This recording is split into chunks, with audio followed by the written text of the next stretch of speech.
And stream का question है। और बोट एंड स्ट्रीम में होता क्या है, तो मैंने पहले भी कहा है कि अगर कहीं भी क्या वर्ड यूज होता है, अप स्ट्रीम तो x plus Y, down stream तो x माइनस वाई, ऐसा मैंने बोला हुआ है। ठीक, क्यों ऐसा होता है वो भी मैंने कल डिस्क्राइब किया था किस तरह से क्या करते हैं। अब सबसे पहले वो कह रहा था ए बोट गो 16 किलोमीटर डाउन स्ट्रीम, तो पहले हम लोग लेट कर लेते हैं किसकी स्पीड क्या है। तो मैंने कहा था ऑलवेज कभी भी अगर बोट एंड स्ट्रीम के क्वेश्चंस आ जाएं तो बोट की स्पीड को क्या लेट करेंगे x और स्ट्रीम की स्पीड को y। तो मैंने वही काम किया, let the speed of boat कितनी ले ली, मैंने कह दिया x किलोमीटर पर, फिर स्पीड ऑफ स्ट्रीम मैंने कह दिया y किलोमीटर पर। ठीक, और स्पीड ऑफ एक और चीज याद रखेंगे, स्पीड ऑफ कभी भी अप स्ट्रीम बोलता है तो अप स्ट्रीम में speed always x minus Y kilometre per hour होती है। और कभी भी स्पीड ऑफ डाउन स्ट्रीम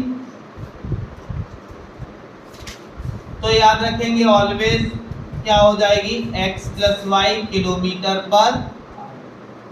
ठीक, और हम लोगों ने एक फार्मूला भी पढ़ा हुआ था, मैंने कहा था speed equal distance upon time को अगर इधर ट्रांसफर किया तो टाइम इक्वल डिस्टेंस अपॉन।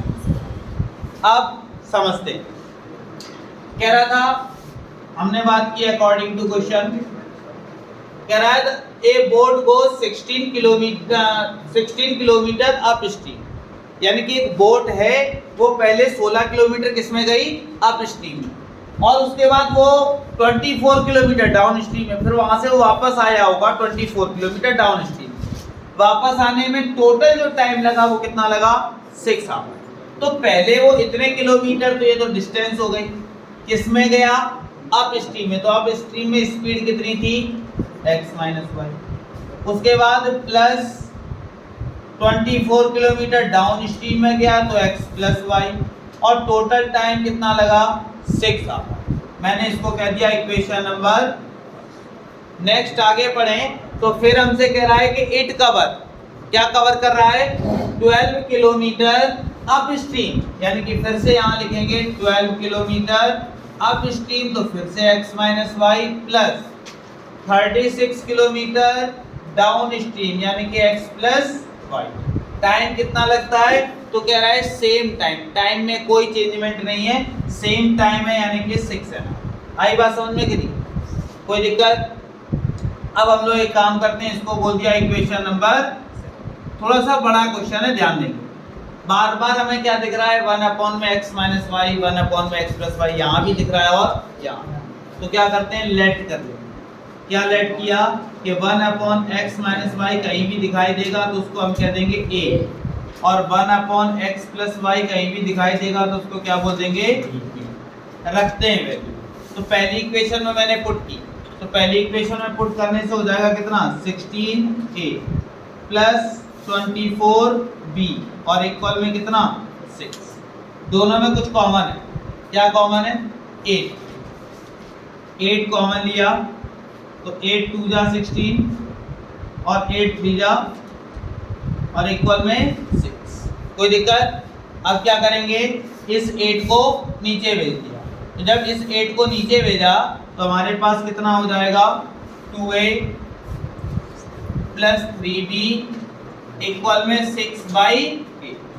2 से कैंसिल किया तो 2 3 जा 6, 2 4 जा, तो हमने देखा 2a प्लस 3b और इक्वल में 2 कितना हो जाएगा, 3/4। इक्वेशन नहीं आ गई, हमने नाम क्या दे दिया। ऐसे ही हमने इस वाली में बात की a और b रखने की, तो मैंने कहा ये हो जाएगा कितना, 12a प्लस ये कितना हो गया, 36b, और इक्वल में कितना, 6। इन दोनों में से कुछ कॉमन मिल सकता है क्या, 12। तो यहाँ बचेगा कितना, a प्लस 3b, और इक्वल में कितना, 6। 12 को नीचे भेजा तो हमने देखा a प्लस 3b इक्वल में 6/12, ये कैंसिल हुआ तो 1/, तो a प्लस 3b इक्वल कितना आ गया भाई, हमारे पास आ गया 1/2। और इक्वेशन हमने बोल दी कितनी, मैंने देखा 3b यहाँ भी लिखा है और 3b यहाँ भी, तो इन दोनों को ही सॉल्व कर लेते। सॉल्व कैसे किया, तो मैंने यहाँ पे लिखा solve equation first and second नहीं सॉरी थर्ड एंड फोर्थ। तो थर्ड इक्वेशन कितनी है, यहाँ पे मैंने लिखा 2a प्लस में 3b इक्वल में 3/4। यहाँ कितना है, a प्लस में 3b इक्वल में 1/, फिर क्या किया, सब्ट्रैक्ट करवाया, देखा यहाँ भी माइनस, यहाँ भी माइनस, यहाँ भी माइनस, तो देखा 3b से 3b क्या हो गया, कैंसिल। तो 2a में से a माइनस करेंगे तो ओनली a।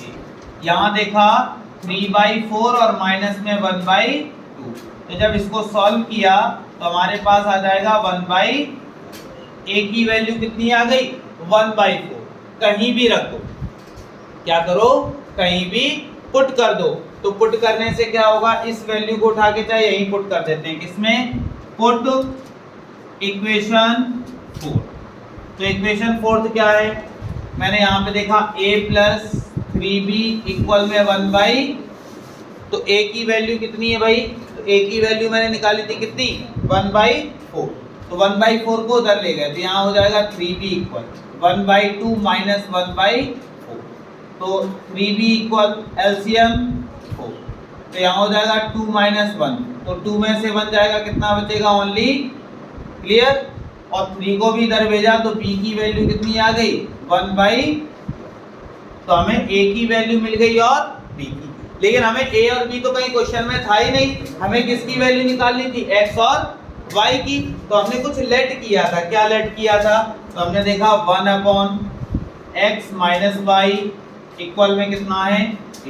तो a की वैल्यू हम लोगों ने निकाली है 1/, तो a की प्लेस पे कितना, 1/, क्रॉस देखा x माइनस y और इक्वल में इक्वेशन का नया नाम हो गया कौन सी, फिफ्थ। ऐसे ही 1/x प्लस y इक्वल कितना है, b है हमारे पास, तो 1/b की वैल्यू कितनी है, तो b की वैल्यू हम लोगों ने अभी निकाली कितनी, 1/, तो यहाँ कितना लिख दिया, 1/, क्रॉस मल्टीप्लाई, तो हमारे पास हो जाएगा x प्लस y और इक्वल में 12। इक्वेशन कौन सी हो गई, 6।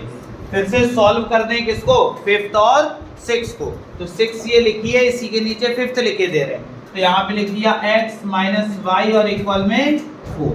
देखा y से y क्या हो गया, कैंसिल, इन दोनों को प्लस किया 2x, इन दोनों को प्लस किया 16, x की वैल्यू 8 किलोमीटर पर आवर। तो हमने देखा ये स्पीड किसकी आ गई, बोट की, बोट की स्पीड कितनी आ गई, 8 किलोमीटर पर आवर।